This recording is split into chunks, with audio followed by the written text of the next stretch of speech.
শত্রুকে কী করে জয় করবেন? আমাদের প্রত্যেকের জীবনে কিছু না কিছু শত্রু আছে। কারণ সমাজে কলিযুগেতে দেখবেন ভালো কাজ করলে যেমন তার ভালো ফল পাওয়া যায়, খারাপ কাজ করলে তার খারাপ ফল পাওয়া যায়। আর আপনি যদি কোনো ভালো কাজ করেন না, দেখবেন আপনার চারপাশে অনেক শত্রু জন্মগ্রহণ করে নেবে। অর্থাৎ তারা চাইবে না যে আপনার সেই কাজটা সঠিক হোক। তারা যেন ধরনের প্রকাণ্ড আপনার সেই কাজটাকে পণ্ড করতে উঠে পড়ে লাগবে। তো আপনাকে কিন্তু সেই সময়তে বিচলিত হলে চলবে না। আপনাকে আপনার নিজের কর্তব্যে অটল থাকতে হবে। আপনি যে একজন ভালো মানুষ, আপনি যে একজন সাদাসিধে মানুষ, আপনি যে বুদ্ধিমান মানুষ, আপনি যে ব্যক্তিত্বপরায়ণ মানুষ, আপনাকে আপনার কাজের দ্বারা সেটাকে প্রমাণ করতে হবে, যাতে পরম শত্রু আপনার মিত্রতে পরিণত হয়। আমি যে কিছু টিপস আপনাদের বলবো, এই টিপসগুলোকে পালন করলে কিন্তু চরম শত্রু আপনার খুব শীঘ্রই মিত্রতে পরিণত হবে। আর একটা কথা জেনে রাখবেন, জীবনে কিছু মানুষকে আপনি খুশি করতে পারবেন না। অর্থাৎ সবাইকে আপনি পৃথিবীতে খুশি করতে পারবেন না। কেউ কেউ সারা জীবন অসুখেই থেকে যায়, এটা তাদের স্বজাত প্রবৃত্তি। তাদের কথা ছেড়ে দিন। তো ম্যাক্সিমাম লোককেই কিন্তু আপনি খুশি করতে পারবেন না আপনার কাজের দ্বারা, আপনার ব্যবহারের দ্বারা। আপনি তাদের কীভাবে ট্যাকেল করবেন? চরম শত্রু যারা হয় তারা দেখবেন আপনার যে কোনো ভালো কাজেতে বাধা দিতে আসে। আপনি যদি কোনো ভালো কাজ করতে চান, দেখবেন আপনার সেই কাজে তারা ব্যাঘাত ঘটাতে চায়। বিভিন্ন কারণ দেখিয়ে আপনাকে সেই কাজটা থেকে কী করে দূরে সরিয়ে রাখা যায়, নিয়ে নিজের কৃতিত্বটা অর্জন করা যায়, তারা এটা নিরন্তর চেষ্টা করতে থাকে। সেদিকে কান দেবেন না, বরং যে ভগবান যে ফুলে তুষ্ট হয় সেই পন্থাটাকে অবলম্বন করুন। দেখবেন মা কালী কিন্তু লাল জবাতে তুষ্ট হয়, আবার দেবী দুর্গা কিন্তু গাঁদা ফুলে তুষ্ট হয়, মা লক্ষ্মী সাদা ফুলে তুষ্ট হয়, স্বয়ং মহাদেব সাদা ধূত্র ফুলে তুষ্ট হয়, বেলপাতাতে তুষ্ট হয়। আবার দেখবেন স্বয়ং বিষ্ণু নারায়ণ তিনি কিন্তু সাদা ফুলে তুষ্ট হন। তাই যে দেবতা যে ফুলে তুষ্ট হয়, যে ব্যক্তি যে কথা বললে খুশি হবে তাকে সেই কথা শোনান। অর্থাৎ শত্রুকে তার হাতিয়ার দিয়েই পরাজিত করুন। এটা কিন্তু একটা ট্যাকটিস। যে লোক জানবেন প্রশংসা পেতে ভালোবাসে, তার কোনো ভালো কিছু আপনি দেখেছেন, সেটা দেখে তাকে আপনি প্রশংসা করছেন। আপনি হয়তো মন থেকে তাকে প্রশংসা করছেন না, কিন্তু মুখে একটি সুন্দর হাসি রেখে ঠোঁটের গোড়াতে আপনি তার প্রশংসা করে যাচ্ছেন। এতে দেখবেন কিছুক্ষণ পরে যে লোকটা আপনার প্রতি বিরূপ মনোভাব পোষণ করতো না, সে দেখবেন কালক্রমে আপনাকে সম্মান জানাতে বাধ্য হচ্ছে। দেখবে যে আমি একে এত বাজে কথা বলছি, অথচ এ আমার কেন প্রশংসা করছে? তাহলে কি সত্যিই আমি ভুল করছি? দেখবেন কিছুদিন পরে সে আপনার কাছে ক্ষমা চাইবে এবং আপনার প্রতি যে বিরূপ মনোভাব তার মনে ছিল সেটা অচিরেই দূর হয়ে গিয়ে আপনার প্রতি একটা ভালো মনোভাব তার মধ্যে চলে এসেছে, পজিটিভ অ্যাটিটিউড। আপনার এই ভালো ব্যবহার, আপনার সুমধুর ব্যবহার, আপনার বাক্যালাপের ধরন, বৈশিষ্ট্য তার যদি ভালো লেগে যায়, দেখবেন আপনি তার মন জয় করে ফেলেছেন। তাই শত্রুকে পরাস্ত করতে হলে শত্রুর অস্ত্র দিয়ে তাকে ঘায়েল করুন। তাকে কিন্তু আঘাত করে নয়, তার মনটাকে জয় করে তাকে এমন কিছু কথা বলবেন তার সম্পর্কে যেটা সে শুনতে ভালো লাগবে। তার সম্পর্কে কিছু প্রশংসা করুন। শত্রুর প্রশংসা করলে দেখবেন আপনার প্রশংসা বাড়বে, আপনার সম্পর্কে তার ধারণা পরিবর্তন হবে, সে নিজেকে পরিবর্তন করতে বাধ্য হবে। একটি লোক যে তার শত্রু ছিল ক্রমেই সে মিত্রতে পরিণত হবে। কারণ এই পৃথিবীতে সবাই কিন্তু ভালোবাসার সম্মান পেতে চায়। প্রতিটা ব্যক্তি কিন্তু চায় সম্মান পেতে। ধনী দরিদ্র, উচ্চ নীচ, গরিব বড়লোক, বাচ্চা বুড়ো সবাই। আপনি একটা বাচ্চা ছেলে বা বাচ্চা মেয়েকে যদি আদর করে কোনো কথা বলেন, দেখবেন সেই কথাটা আপনার শুনবে। আর যদি আপনি তাকে রেগে মেগে কথাটা বলেন, দেখবেন সে শুনবে না। আপনি যখন বাচ্চা ছেলেকে রাস্তায় দেখে বলেন, এই কোথায় যাচ্ছিস, তোকে মেরে গালটা চড়িয়ে দেবো জানিস, ফাটিয়ে দেবো জানিস, তুই এই কাজগুলো করছিস কেন, অন্যায় করছিস কেন, দেখবি মাকে বলবো, বাবাকে বলবো। দেখবেন এই কথাটা যদি আপনি রোজ তাকে বলেন, সে কিন্তু আপনাকে ভালোবাসবে না, আপনাকে গুরুত্ব দেবে না। কিন্তু এই কথাটা যদি আপনি তাকে ভালোবেসে বলেন, কিরে এত কাজে ভুল হচ্ছে কেন, এত বদমাইশি করিস কেন, মা তোকে মারে, বাবা তোকে মারে, এটা ভালো লাগে, কাল থেকে আর বদমাইশি করবি না। এই কথাটা যদি তাকে আপনি বুঝিয়ে বলতে পারেন না, দেখবেন সে আপনার সম্পর্কে অনেক ভালো ধারণা পোষণ করবে। সে অচিরেই আপনার বন্ধুতে পরিণত হবে, অচিরেই আপনার একজন ভালো শুভাকাঙ্ক্ষীতে পরিণত হবে। আপনার কাছে আসতে তার ভালো লাগবে, আপনার সঙ্গে কথা বলতে, আপনার সঙ্গে সময় কাটাতে তার ভালো লাগবে। তাই নিজের ব্যক্তিত্বকে এমন পর্যায়ে নিয়ে যান যাতে লোকে আপনাকে ভালোবাসে। তার জন্য জরুরি নয় আপনার প্রচুর টাকা থাকতে হবে, আপনার প্রচুর ব্যাংক ব্যালেন্স থাকতে হবে। শুধু আপনার একটা ভালো স্বচ্ছ মন থাকলেই হবে, যে মনেতে কারোর জন্য কোনো ব্যথা থাকবে না, কারোর জন্য কোনো কুচিন্তা থাকবে না। সবসময় লোকের মঙ্গল চিন্তা করবেন আপনি, দেখবেন আপনার ব্যক্তিত্ব কেউ ধরে রাখতে পারবে না। আপনি আপনার ব্যক্তিত্বের জায়গায় এমনভাবে নিজেকে তৈরি করুন, দেখবেন চরম শত্রু আপনার মিত্রতে পরিণত হয়েছে শুধু আপনার ব্যবহারে, আপনার কথাবার্তায়, আপনার চালচলন দেখে। লোককে ভালোবাসতে শিখুন, লোকের উপকারে আসুন, লোকের বিপদে ঝাঁপিয়ে পড়ুন। আপনি যতটা পারেন ততটা করার চেষ্টা করুন যে কোনো বিপদ আপদ পড়লে। আর কোনোদিন কারোর থেকে কিছু আশা করবেন না। আসলে মানুষ কষ্ট পায় কেন জানেন? অতিরিক্ত মানুষ আশা করে ফেলে, যা সে নয়, যা সে কোনোদিনই পাবে না, সেটাকে পাওয়ার প্রত্যাশা করে ফেলে। এই আশাকাঙ্ক্ষা থেকেই তো মানুষের যত বিপত্তি, মনে কষ্ট আসে। এই কষ্টটাকে লাঘব করতে গেলে আপনাকে মনটাকে বড় করতে হবে, সরল মনা হতে হবে। মনের মধ্যে কোনো প্যাঁচ রেখে কিন্তু আপনি জীবনে সুখী হতে পারবেন না। যে কোনো কিছুতে আপনাকে পজিটিভ অ্যাটিটিউড নিয়ে আসতে হবে। আপনাকে সবসময় চিন্তা করতে হবে যে আপনি একজন মানুষ, আপনি পৃথিবীতে এসেছেন কোনো ভালো কাজ করার জন্য। কলিযুগে কিন্তু ভালো কাজের কোনো বিকল্প নেই। ভালো কাজ যেই কলিযুগে করবে সেই কিন্তু পুণ্য অর্জন করবে। কারণ চারিদিকে পাপেতে ভরে গেছে। সকাল থেকে সন্ধ্যা অবধি আমরা নিত্য নতুন দেখতে পাই, খালি চারদিকে খালি খুন, জখম, ধর্ষণ, মহামারী এইসব দেখতে পাই। মানুষের ভেদাভেদ, ডিভোর্স এত বেড়ে যাচ্ছে। কেউ কারোর কথা শুনছে না, কেউ কারোর সঙ্গে থাকছে না, কেউ কারোর কথা মন দিয়ে শুনতেই চাইছে না। সবাই নিজের মতবাদটাকে প্রকাশ করতে চাইছে, কেউ কারোর সঙ্গে অ্যাডজাস্টমেন্টে আসতে চাইছে না। এটা কিন্তু মন থেকেই হয়। মানুষ নিজেকে অতিরিক্ত গুরুত্ব দিয়ে ফেলে। নিজের অহংকার, নিজের অর্থের অহংকার, রূপের অহংকার, অভিজাত সম্প্রদায়ের অহংকার, এইসব অহংকার দিয়ে মানুষ একে অপরকে ঘৃণা করতে শুরু করেছে, একে অপরকে নিচু করতে শুরু করেছে, তার মনটাকে আঘাত করতে শুরু করেছে। সেদিন থেকেই আমাদের মনের মধ্যে এত পাপ চিন্তা এসে গেছে। মানুষ কিন্তু পাপী হতে শুরু করেছে। কলিযুগে আমরা দেখতে পাবো না যে কোনো মানুষ পাপী নয়। প্রত্যেকে আমরা কিন্তু ছোটো বড় অনেক পাপ কর্ম করেছি। তাই যতদিন বেঁচে থাকবো, পৃথিবী থেকে চলে যাওয়ার আগে আমাদের সকলের উচিত এই পাপ কর্মটা কী করে কম করা যায়, ভালো কাজের মাধ্যমে, সৎ কাজের মাধ্যমে লোকের উপকারে যাতে আসে, যাতে ভবিষ্যতে আমরা ভালো করে জীবনযাপন করতে পারি। আমাদের যখন বিপদ আপদ হবে, লোকে আমাদের সাহায্য করবে। লোকে বিপদ আপদে ঝাঁপিয়ে পড়ুন।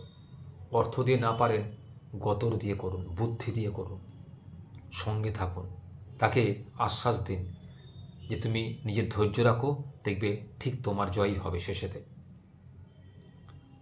নিজে কিছু করতে না পারেন, লোককে উপদেশ দিন, কোথায় গেলে সে সুবিধা পাবে, কোথায় গেলে তার উপকার হবে, অন্তত এটুকু করে তাকে সাহায্য করুন। দেখবেন সে কিন্তু আপনাকে একদিন ভালোবাসতে বাধ্য হবে। আলটিমেট এই ভালোবাসাটা পাওয়ার জন্যই কিন্তু আমরা বেঁচে আছি। সমাজে কিন্তু মানুষ বেঁচে আছে শুধুমাত্র একে অপরের ভালোবাসা নিয়ে, একে অপরের প্রেম প্রীতি সান্নিধ্য পেয়ে। আত্মীয় স্বজনের ভালোবাসা, বন্ধু বান্ধবের মধ্যে ভালোবাসা, স্বামী স্ত্রীর ভালোবাসা, ভাই বোনের ভালোবাসা এবং অফিসের কলিগ আত্মীয় এসবের ভালোবাসা। সবাই কোনো না কোনো একটা বিশেষ জায়গাতে কিন্তু নিজেরা স্থির রয়েছে। এই ভালোবাসার বন্ধন যখন আলগা হয়ে যায় না, তখন কিন্তু দূরত্ব বেড়ে যায়, মানুষের ভেদাভেদ বেড়ে যায়, মতানৈক্য তৈরি হয়, যার থেকে বর্তমানে অধিকাংশ স্বামী স্ত্রীর মধ্যে ডিভোর্স কেস বেড়ে চলেছে। একে অপরকে বুঝতে চাইছে না, সবাই চাইছে নিজে একা থাকবো, নিজে আমার মনের যা চাইবে আমি তাই করবো, আমি কারো কথা শুনবো না, কেউ কারুকে গুরুত্ব দিতে চাইছে না। এখানে কিন্তু সমাজে বিপত্তি হতে শুরু করেছে। সমাজটা কিন্তু ক্রমশ রসাতলে যাচ্ছে। এই সমাজটাকে বাঁচাতে গেলে মানুষ হয়ে মানুষকেই সাহায্য করতে হবে, মানুষকে এই গুরুদায়িত্ব নিতে হবে যাতে সমাজটাকে বাঁচাতে পারা যায়। একটি বাড়ির বউ সে সারাদিন খাটাখাটুনি করছে, সে কিন্তু রাত্রেবেলা তার স্বামীর মুখ থেকে দুটো প্রশংসার বাক্য শোনার জন্য অপেক্ষা করে থাকে। সেখানে তার স্বামী যদি তাকে প্রশংসা বাক্য না বলে তিরস্কার করে, তার ভুলগুলোকে ধরিয়ে দেয়, তাহলে স্বভাবতেই সে আর কথা বলতে আগ্রহ দেখায় না।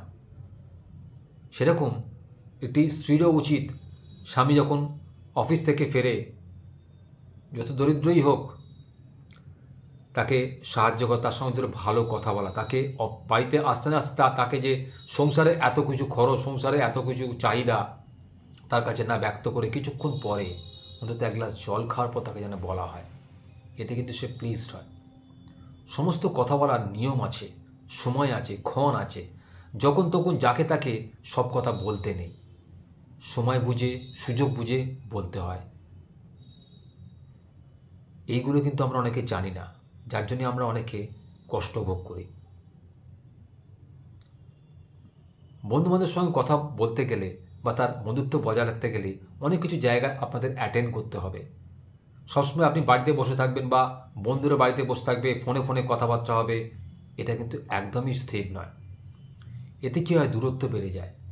আজকাল আমরা সবাই স্মার্টফোন নিয়ে বাড়িতে বসে থাকি, স্মার্টফোনই আমাদের যেন বন্ধু সাথী। এতে কি হচ্ছে জানেন, আমাদের নেক্সট জেনারেশন কিন্তু ক্রমশ আরও স্থবির হয়ে যাবে, অল্প বয়সী বৃদ্ধ হয়ে যাবে। তারা মানুষে যে ভেদাভেদটা আরও দূরত্ব বাড়িয়ে দিচ্ছে। মানুষ হয়ে যদি মানুষের মনটাকে না রিড করতে পারি, পড়তে পারি, তাহলে মানুষ হয়ে কী লাভ? মনের ভাব প্রকাশ করে যে আনন্দ, যে বুদ্ধির বিকাশ হয়, সেটা কিন্তু স্মার্টফোনে হয় না। আপনারা হয়তো জানেন না, এই স্মার্টফোন প্রস্তুতকারক কোম্পানিগুলোর কি স্ট্র্যাটেজি জানেন? তারা চায় তাদের ব্যবসা দ্বিগুণ, তিনগুণ, 4 গুণ, 5 গুণ, 10 গুণ বেড়ে যাক।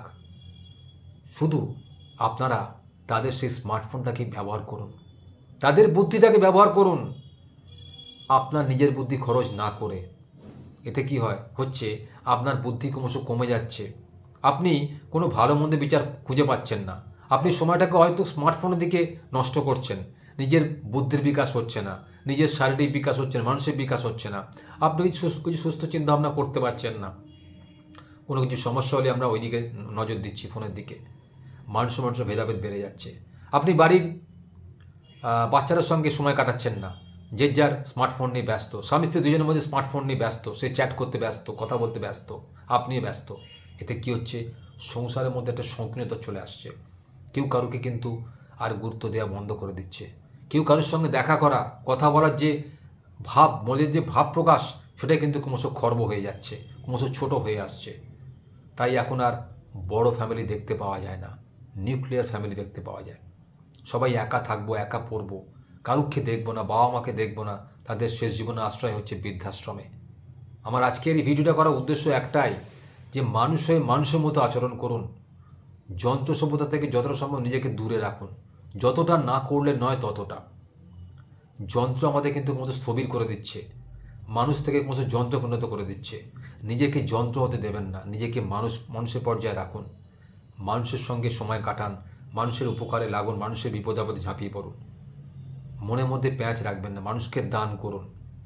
সুযোগ বুঝে, প্রয়োজন বুঝে, সময় বুঝে মানুষকে যত সম্ভব দান করুন। দানেতেই তো পুণ্য, দানেতেই শান্তি। কারণ পৃথিবী থেকে চলে যাওয়ার আগে আমরা কিন্তু কিছুই নিয়ে যেতে পারবো না। এটাই কিন্তু বিধাতার এক করুণ অভিশাপ বলতে পারেন। পৃথিবীতে আমরা এসেছি খালি হাতে, আমাদের যেতে হবে খালি হাতে। তা কিসের এত অহংকার, কিসের এত অর্থ? যেটুকু অর্থ নয় সেটুকুই আমাদের রোজগার করা উচিত। বাকি অর্থ ভবিষ্যতের জন্য সঞ্চয় করে একটা মাটির মানুষ হিসেবে জীবন কাটানো উচিত, যেখানে শুধুমাত্র কর্তব্য থাকবে, আর যতটা সম্ভব সংসার চালানোর জন্য যেটুকু অর্থের দরকার শুধু সেটুকুই যেন থাকে। অতিরিক্ত অর্থ কিন্তু বিপত্তির মূল কারণ। আপনার রাতের ঘুম চলে যাবে, আপনার সুগার প্রেশার এসে যাবে। আপনি চিন্তা করবেন আপনার অবর্তমানে এই অর্থের মালিক হবে কে? আপনার উত্তরাধিকারী কি অর্থের সঠিক ব্যবহার বুঝবে? সে কি অর্থ উল্টোপাল্টা খরচ করবে নাকি সঠিক খাতে খরচ করবে? আপনাদের চিন্তায় কিন্তু রাতে ঘুম আসবে না। তাই অর্থটাকে সঠিকভাবে ব্যবহার করতে শিখুন। কোন খাতে অর্থ রাখলে আপনার উপকার হবে, কাকে আপনি সাহায্য করবেন, কাকে করবেন না, সমাজের কোন স্তরের লোককে আপনি ভালোবাসেন, ভালোবাসতে পারেন, লোককে আপনি কি করে সাহায্য করতে পারেন, গরিব দুস্থ শিশুদের আপনার অর্থ আছে, আপনি কী করে সাহায্য করতে পারেন, মানুষ করতে পারেন, তাদের পাশে দাঁড়াতে পারেন, এই চিন্তাভাবনাগুলো করুন। দেখবেন আপনার মধ্যে সংকীর্ণতা কেটে গেছে, আপনি একদম সঠিক মানুষের পর্যায়ে চলে গেছেন। শুধুমাত্র রক্ত মাংসে মানুষ হলে কিন্তু মানুষ হওয়া যায় না। মানুষ হতে গেলে ভালো মনের মানুষ হতে হয়। আজকে আমাদের দেশে বড় বড় তাবড় তাবড় সমাজ সংস্কারক রয়েছেন, স্বামী বিবেকানন্দ, নেতাজি সুভাষচন্দ্র বসু, ঈশ্বরচন্দ্র বিদ্যাসাগর মহাশয়, আরও অনেকে রয়েছেন। তাদের আমরা সবাই চিনি, জানি, তাদের জীবন কাহিনী পড়েছি বইয়ের পাতাতে। তাদের আমরা এখনও স্মরণ করি কেন? তাদের কাজের জন্য। তারা যে কাজ করে গেছেন সমাজের জন্য, তা সত্যিই প্রশংসনীয়। তারা এইসব কাজকর্মগুলো না করলে আমরা হয়তো অনেক কিছু শিখতে পারতাম না, জানতে পারতাম না। সমাজ কী জিনিস, সভ্যতা কী জিনিস, শিক্ষা কী জিনিস, মা বাবা কী জিনিস, আত্মীয় স্বজন কী জিনিস, পরিবেশ কী জিনিস, বিজ্ঞান কী জিনিস, কিছুই বুঝতে পারতাম না, জানতে পারতাম না। তাদের দেখানো পথে কিন্তু আমরা আজকে চলেছি। তাই তাদেরকে সম্মান করার জন্য আমাদের উচিত ভালো মানুষ হওয়া।